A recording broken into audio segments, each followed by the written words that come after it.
Adopté a una niña que nadie quería. 6 meses después me llevó al lugar donde su madre seguía esperando. Adopté a Mía hace 6 meses.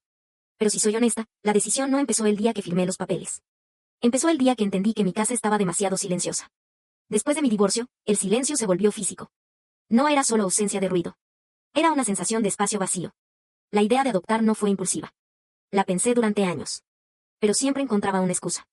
Trabajo. Dinero. Miedo. Hasta que un martes por la tarde entré al centro de adopciones sin decirle a nadie. El lugar tenía ese olor a desinfectante mezclado con comida recalentada. Había dibujos pegados en las paredes. Sol amarillo. Casas torcidas. Familias con sonrisas enormes. Y en medio del pasillo, sentada en una silla azul demasiado grande para ella, estaba Mía. No lloraba. No jugaba. No corría. Solo observaba. Tenía el cabello oscuro, cortado irregularmente. Sus rodillas estaban raspadas. Llevaba medias distintas. Pero lo que más me impactó fueron sus ojos. No eran ojos de niña. Eran ojos que parecían haber visto algo que no deberían. Me senté frente a ella. Hola, Mía. No respondió. No bajó la mirada. Solo me observó. Sentí que me estaba evaluando. Como si estuviera decidiendo si yo era otra persona temporal. La trabajadora social empezó a hablar. Mía ha pasado por varios hogares temporales. Varios. Después supe que eran 9. 9 hogares en 8 años. 9 veces armando su ropa en una bolsa. 9 despedidas. Tiene algunos desafíos emocionales, continuó la mujer. Pesadillas frecuentes. Episodios nocturnos. Dificultad para vincularse. Mía seguía mirándome. No parecía avergonzada. Parecía cansada. Entonces habló. Su voz era baja. Casi neutral. ¿Cuánto tiempo te quedas? No dijo vas a ser mi mamá. No dijo me vas a llevar. Dijo. ¿Cuánto tiempo te quedas? Sentí que el pecho se me apretaba. Porque entendí la pregunta. No quería saber si la quería. Quería saber cuánto tardaría en irme. Y en ese instante supe que ya no podía salir de ahí como si nada. Esa noche pedí su archivo completo. Lo leí en mi cocina, con una taza de café que se enfrió sin que lo notara. Conducta problemática. Dibujos inquietantes. Pesadillas constantes. Despierta gritando. Habla de una casa. Habla de una casa. Subrayé esa frase. Le pregunté a la trabajadora social al día siguiente. ¿Qué casa? Ella dudó. Siempre dibuja la misma. No sabemos si es la casa donde vivía con su madre antes de la desaparición. La madre de Mía había desaparecido cuando ella tenía 2 años. Caso archivado. Sin cuerpo. Sin pruebas. Sin respuestas. Mía fue enviada al sistema de protección infantil. Y ahí empezó el ciclo. Familia. Problemas nocturnos. Mudanza. Nueva familia. Nuevos problemas. Mudanza. 9 veces. Pensé algo que no le dije a nadie. Tal vez no era que Mía tenía problemas. Tal vez Mía estaba intentando decir algo. Recuerdo el sonido de la puerta cerrándose cuando entró por primera vez. Sostenía una mochila pequeña. Esa era toda su vida. Una mochila. Se quedó parada en la entrada. Mirando alrededor. No corrió. No preguntó nada. Esta es tu casa, le dije. No respondió. Caminó despacio por la sala. Tocó la pared. Miró el techo. Se asomó a la cocina. Era como si estuviera comprobando que todo era real. Esa noche preparé pasta. Comió despacio. Sin hablar. Antes de dormir, le mostré su habitación. Había pintado las paredes color claro. Había comprado ropa nueva. Había puesto una lámpara pequeña junto a la cama. Se sentó en el borde. ¿Puedo cerrar la puerta? Preguntó. Claro. La cerró. Pero no la aseguró. La dejó apenas entreabierta. Me desperté sobresaltada. Escuché un grito. Corrí a su habitación. Estaba sentada en la cama. Respirando rápido. Sudando. ¿Qué pasó? Pregunté. No respondió. Miraba un punto fijo frente a ella. Mía. Me miró como si estuviera regresando de muy lejos. Nada. Nada. La abracé. Su cuerpo estaba rígido. No lloró. Pero tampoco se calmó de inmediato. Se quedó despierta mucho rato. Esa fue la primera pesadilla. Pero no fue la última. A pesar de eso, durante las primeras semanas todo parecía mejorar. Empezó a sonreír más. A reír incluso. Una tarde me dejó un dibujo en la mesa. Era una casa. Pero no era la misma de los informes. Era mi casa. Con 2 figuras tomadas de la mano. Yo y ella. Fue la primera vez que sentí esperanza real. La primera vez que pensé. Va a estar bien. Pero no sabía que lo más difícil todavía no había empezado. A pesar de eso, durante las primeras semanas todo parecía mejorar. Empezó a sonreír más. A reír incluso. Una tarde me dejó un dibujo en la mesa. Era una casa. Pero no era la misma de los informes. Era mi casa. Con 2 figuras tomadas de la mano. Yo y ella. Fue la primera vez que sentí esperanza real. La primera vez que pensé. Va a estar bien. Pero no sabía que lo más difícil todavía no había empezado. El cambio fue tan sutil que casi no lo noté. Empezó a estar más distraída. Mientras cenábamos, se quedaba mirando la nada. En la escuela bajó un poco su rendimiento. Nada grave. Pero diferente. Una tarde entré a su habitación sin tocar. Estaba dibujando. Me quedé parada detrás de ella unos segundos antes de hablar. No era mi casa. Era otra. La vi de perfil. Ventanas largas. Techo inclinado. Una puerta lateral. ¿Qué dibujas? Se sobresaltó. Cerró el cuaderno rápido. Nada. Ese nada no sonó infantil. Sonó defensivo. Me despertó un sonido leve. Ras. Ras. Ras. Miré el reloj. 2:47 de la mañana. Exactamente 2:47. No sé por qué ese detalle se quedó grabado en mi cabeza. Caminé hasta la sala. Ahí estaba. Sentada en el piso. Con hojas alrededor. Dibujando. No parecía dormida. Pero tampoco parecía completamente consciente. Sus movimientos eran mecánicos. Lentos. Precisos. La hoja mostraba la misma casa que había visto esa tarde. Pero más detallada. Mucho más detallada. Podía ver texturas en la fachada. Sombras en las ventanas. Incluso la inclinación exacta del techo. Mía. No respondió. Me acerqué. Sus ojos estaban abiertos. Pero no enfocados en mí. Mía. Nada. Le toqué el hombro.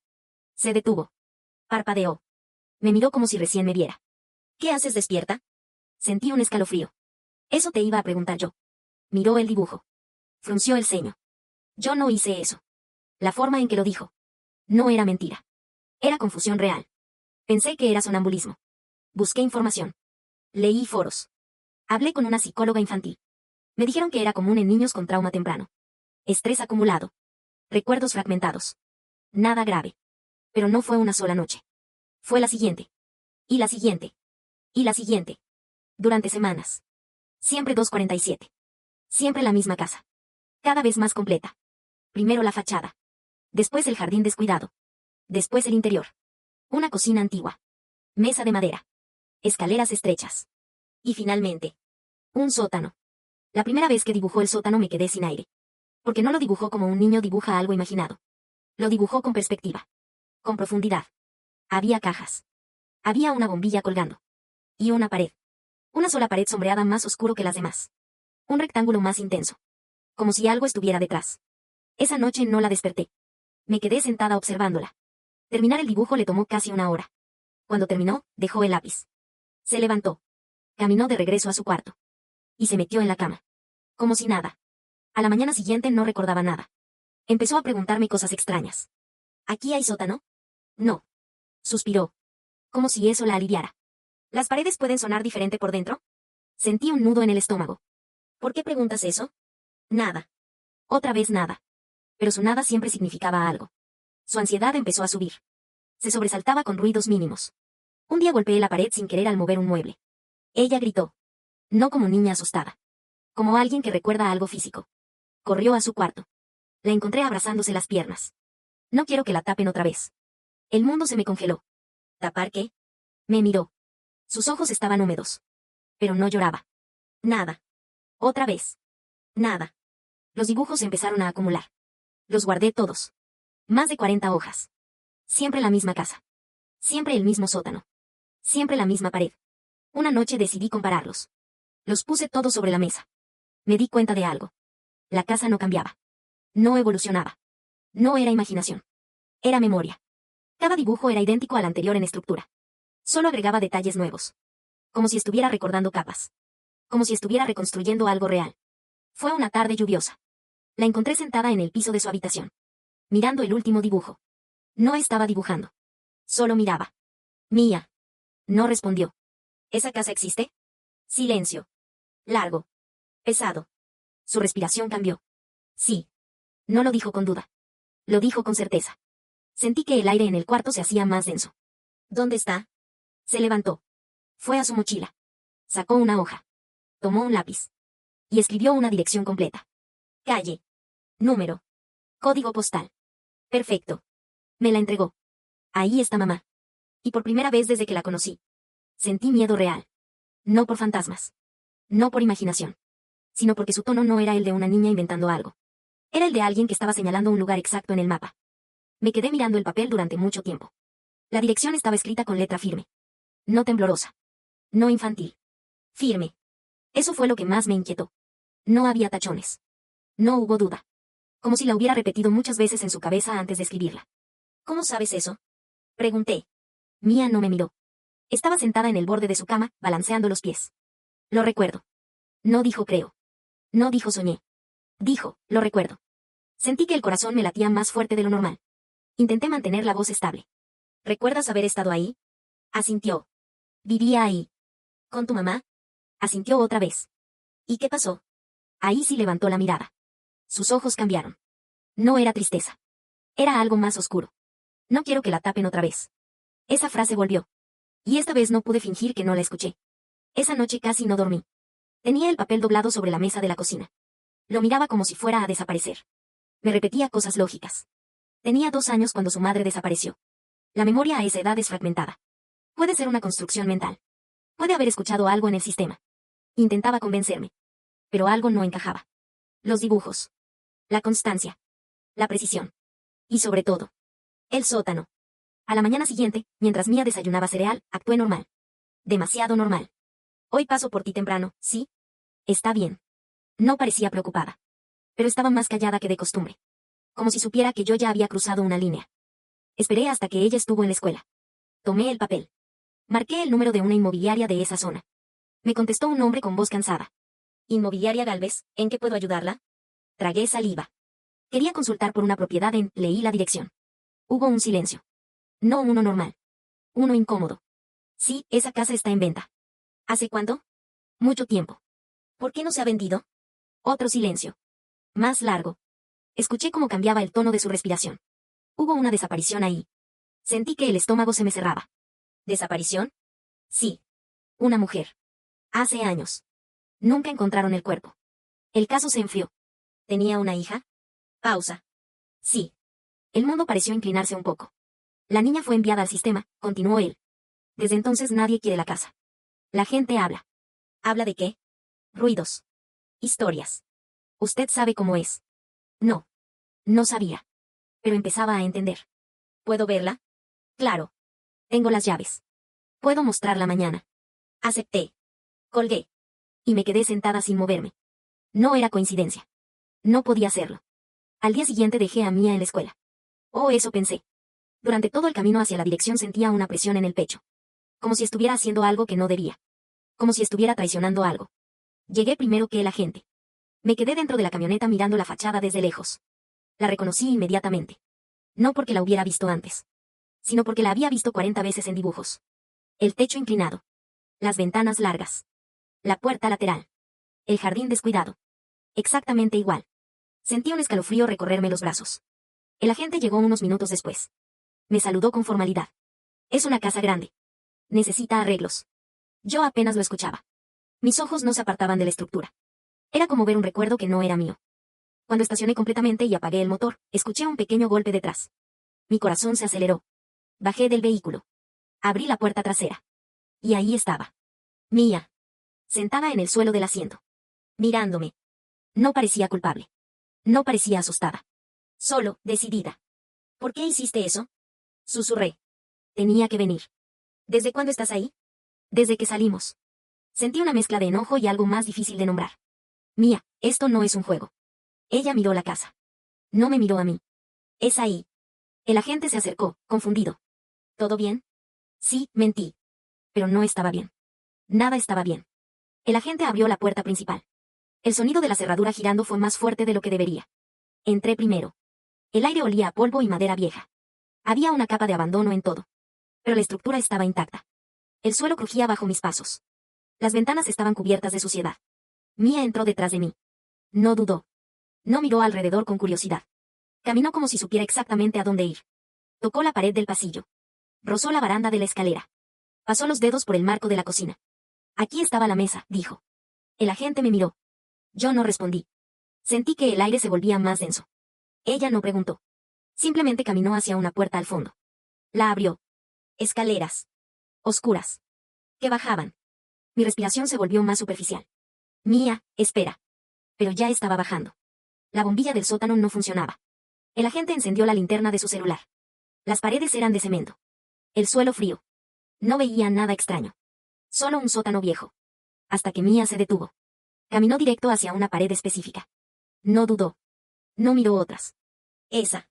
Se acercó. Extendió la mano. Tocó un punto exacto. Y dijo. Aquí.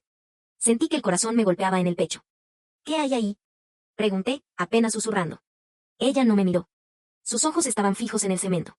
Mamá está aquí. Y en ese instante supe que ya no podía retroceder. Me quedé mirando esa pared durante varios segundos. Esperaba que algo pasara. Que el agente dijera que era ridículo. Que Mía se retractara. Que yo despertara. Pero nadie habló. El agente aclaró la garganta. Señora, es cemento viejo. Estas casas tienen grietas. Los niños imaginan cosas. Quise aferrarme a eso. De verdad quise. Pero Mía no estaba imaginando. No estaba jugando. No estaba asustada. Estaba segura. Apoyó la palma completa sobre la pared. Está fría. Sentí un escalofrío recorrerme la espalda. Yo también toqué el cemento. Estaba igual que el resto. Pero no sé por qué, al tocar ese punto exacto, sentí una vibración en el estómago. Como si mi cuerpo supiera algo antes que mi mente. Voy a llamar a la policía, dije. El agente me miró como si estuviera exagerando. Pero no discutió. Subimos. Mis manos temblaban al marcar el número. Intenté sonar coherente. Intenté sonar racional. Mi hija adoptiva identificó la dirección donde desapareció su madre. Estamos en el sótano. Ella señala una pared específica. Hubo silencio al otro lado. ¿Cuántos años tiene la menor? 8. ¿Cuántos tenía cuando ocurrió la desaparición? 2. Otro silencio. Ese silencio que significa que no te creen. Enviaremos una patrulla para verificar. Verificar. No investigar. Verificar. La espera fue lo peor. Mía se sentó en el primer escalón del sótano. No lloraba. No hablaba. Solo miraba la pared. Yo caminaba de un lado a otro. El agente inmobiliario estaba incómodo. Miraba su reloj cada pocos minutos. Esto puede traer problemas legales si no hay nada, murmuró. No le respondí. Porque en el fondo, tenía miedo de que no hubiera nada. Tenía miedo de estar arrastrando a mi hija a una fantasía traumática. Pero también tenía miedo de que sí hubiera algo. Y ese miedo era más grande. Llegaron 2 oficiales. Uno joven. Uno mayor. El mayor me miró con escepticismo apenas terminé de explicar.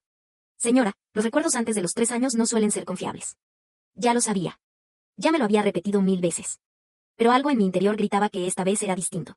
Mire los dibujos, dije. Saqué las fotos que había tomado con el celular. Más de 40 dibujos. La misma casa. El mismo sótano.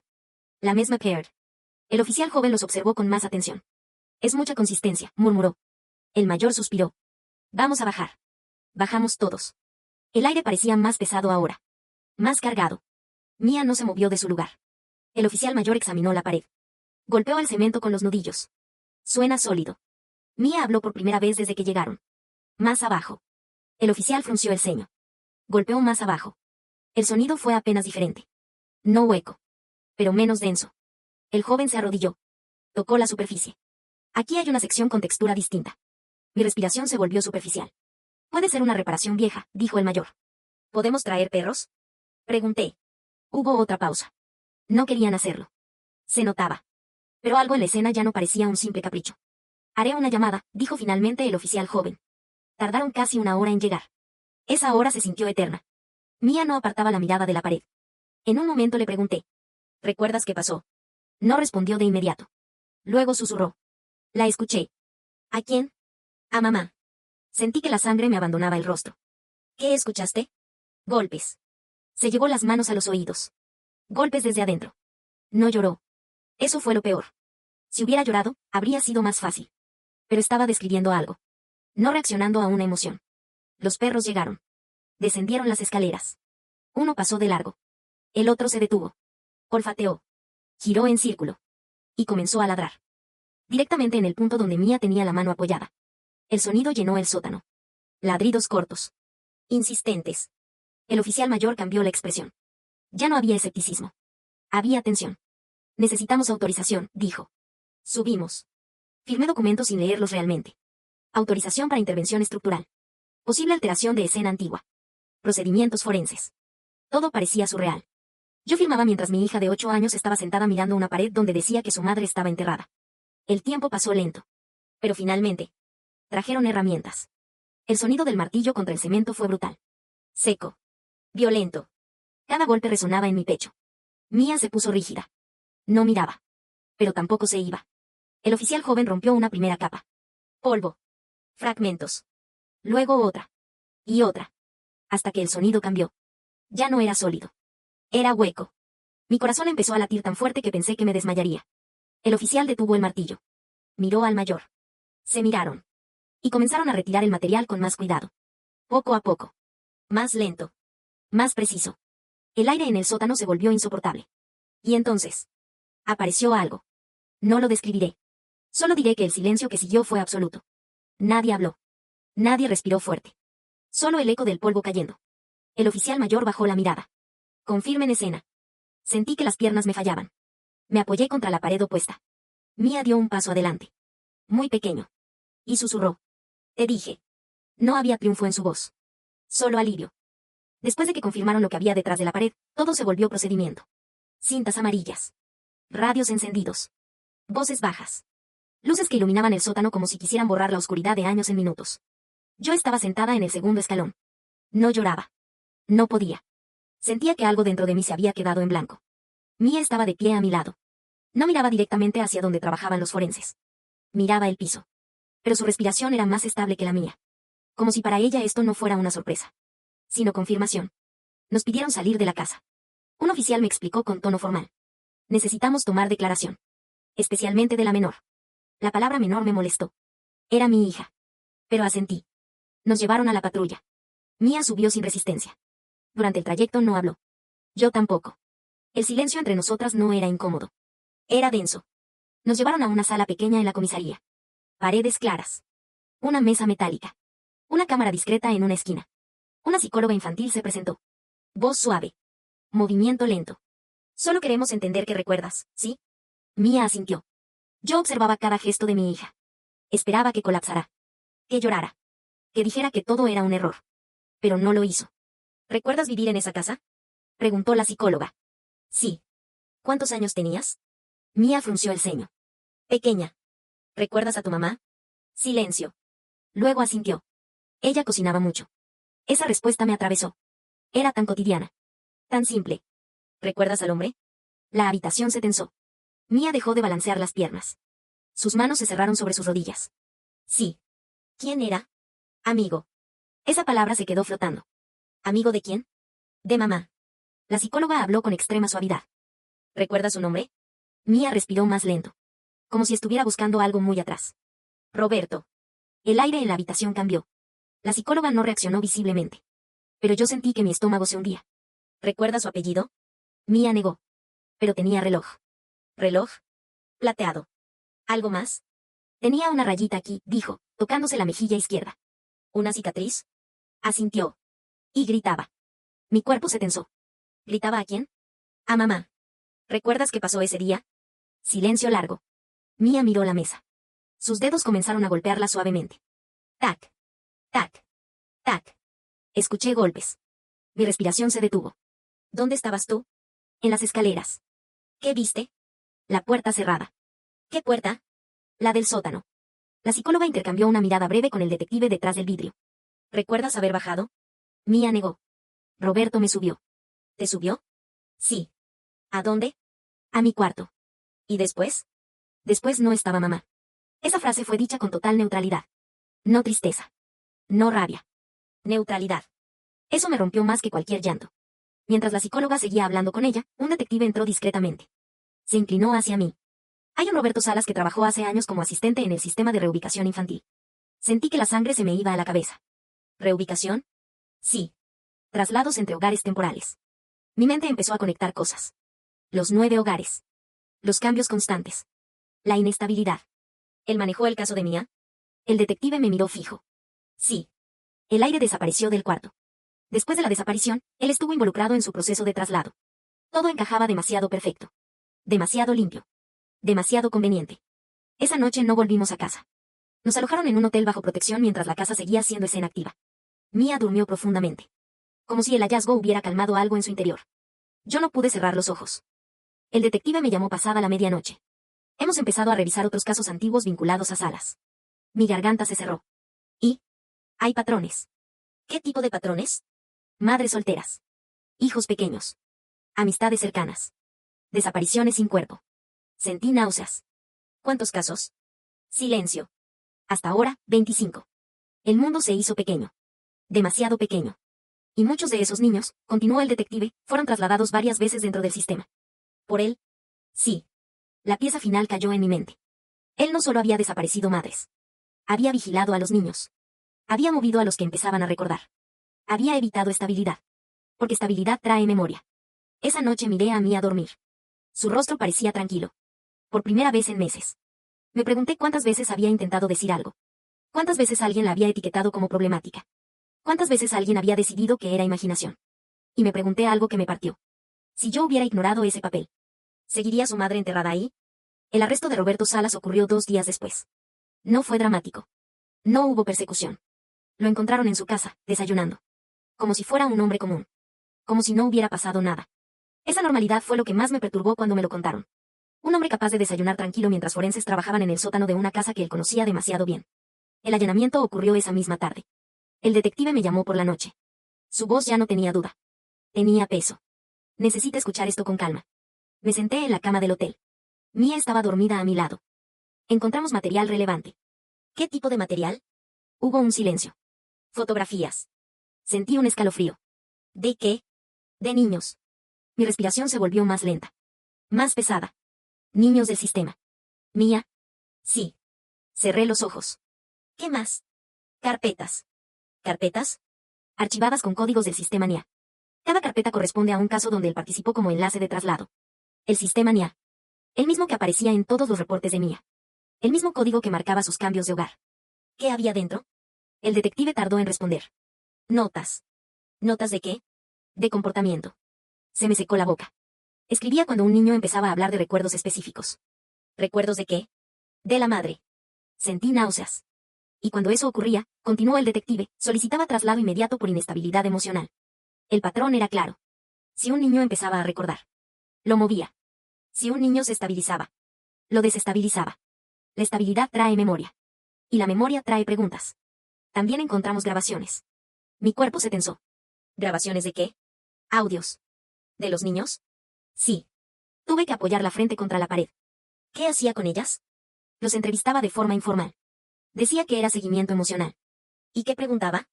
Si soñaban con su madre. Si recordaban la casa. Si escuchaban ruidos. Sentí rabia por primera vez. No miedo. Rabia.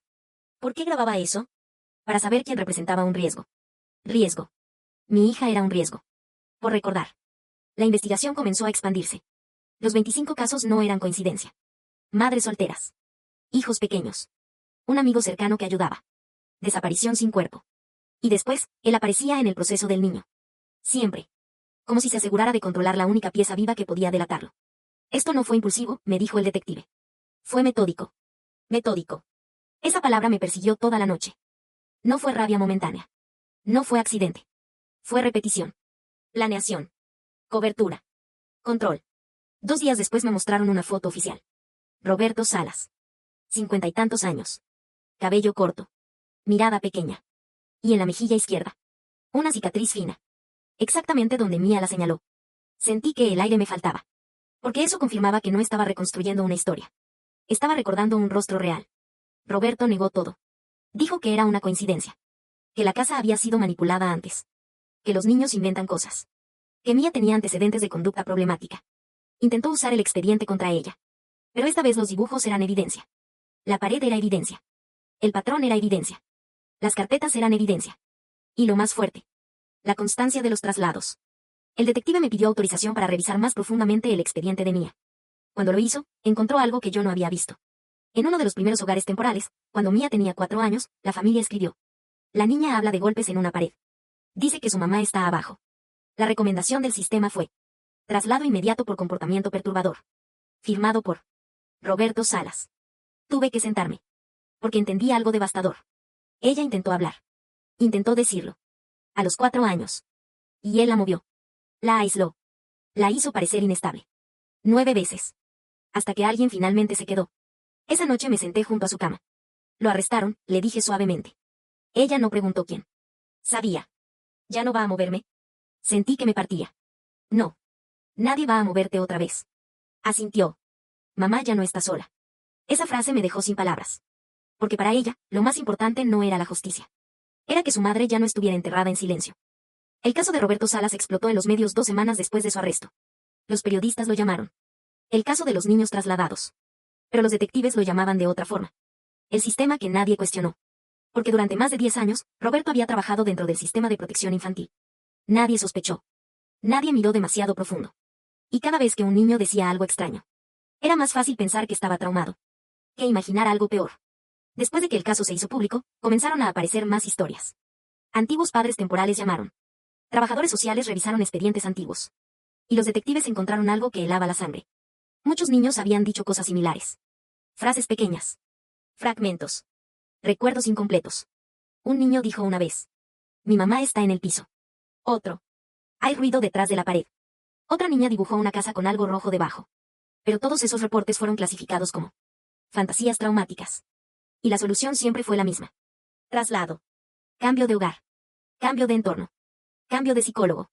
Y el recuerdo se perdía. El juicio comenzó 6 meses después. Para entonces, los forenses habían identificado a 17 de las mujeres encontradas. Las otras 8 seguían sin nombre. Madres jóvenes.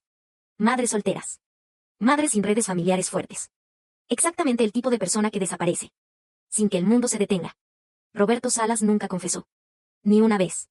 Su abogado insistía en que todo era circunstancial. Que no existía una grabación del crimen. Que los niños eran poco confiables. Pero entonces presentaron los dibujos. Los dibujos de Mía. Cada uno fechado en distintos hogares temporales. Durante 6 años. En todos aparecía lo mismo. La casa. La pared. El hombre con cicatriz. Y la palabra que ella escribía mal cuando era pequeña. Sótano. El fiscal dijo una frase que nunca olvidaré. Los adultos no escucharon. Pero los dibujos nunca dejaron de hablar. No querían que Mía declarara. Era demasiado pequeña. Pero sí permitieron que un psicólogo presentara su testimonio grabado. La grabación fue tomada en una sala tranquila. Con juguetes. Con colores. Con tiempo. Y en la pantalla del tribunal apareció mi hija. Con su voz pequeña. Con sus manos jugando con un lápiz. El psicólogo preguntó: ¿recuerdas qué pasó ese día? Mía asintió. ¿Quién estaba en la casa? El señor Roberto. Silencio absoluto en la sala. ¿Qué pasó con tu mamá? Mía miró su dibujo. La golpeó. Algunas personas comenzaron a llorar. Pero ella siguió hablando. La puso en el sótano. El psicólogo preguntó: ¿por qué no lo dijiste antes? Mía respondió algo que nadie esperaba. Sí lo dije. Y la sala entera quedó en silencio. El juicio duró 4 semanas. El jurado deliberó solo 8 horas. Cuando regresaron, la decisión fue unánime. Culpable. 25 cargos de homicidio. Cadena perpetua. Sin posibilidad de libertad. Roberto Salas no reaccionó. No mostró rabia. No mostró arrepentimiento. Solo miró al frente. Como si todo eso no tuviera nada que ver con él. Pero para entonces ya no importaba. Porque la verdad ya estaba afuera. Meses después del juicio, la vida comenzó a estabilizarse. Mía empezó terapia especializada. Ya no tenía tantas pesadillas. Empezó a hacer amigas en la escuela. Y por primera vez en su vida. Tenía una habitación que sabía que no iba a perder. Una noche, mientras la arropaba, me hizo una pregunta.